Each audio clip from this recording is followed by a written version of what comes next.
So the question is financial management Achilles heel or a strategic advantage? I think necessarily it has to be a strategic advantage. You can't look at financial management like some type of an Achilles heel. You have to figure out how is it that you're going to use the money that you've been given by the taxpayers to get the best advantage that you can for the taxpayers.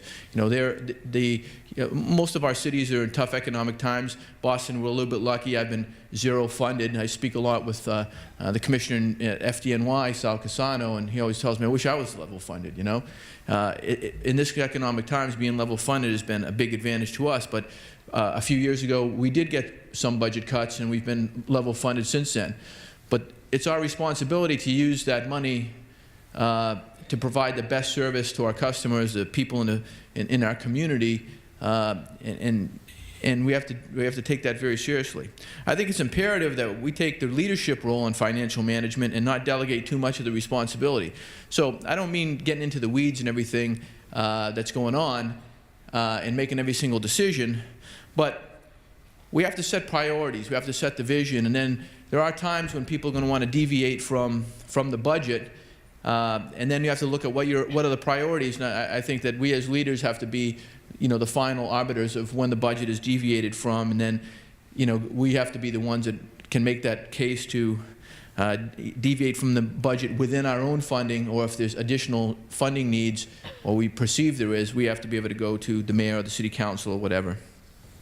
And if you're a financial director, if they're not performing satisfactorily, over time, you need to look at getting a new financial director. You have to have somebody that you can trust, who's going to be watching, counting all the beans, as I like to say, for you, so that it make your job a little bit easier. And some of the lessons learned that I have is, you know, to develop tools that work for you. And I'm going to show you one of the tools that I developed that works well for me. The other, expect subordinates to have command of their budgets. You know, when I took over, the various deputy chiefs that were in charge of different divisions had virtually no input to the budget. And so we divided up the budget. Here's training, here's personnel, here's maintenance, here's your budget. This is basically what you spent last year. Here's what you spent it on. So now we use zero-based budgeting, right? Tell me what you need, how much it's going to cost, and build a budget going forward into the next fiscal year. That was crazy talk for a lot of these guys. What, I got to figure out, what do you mean? That's my job? I got to come up with a budget? Yes.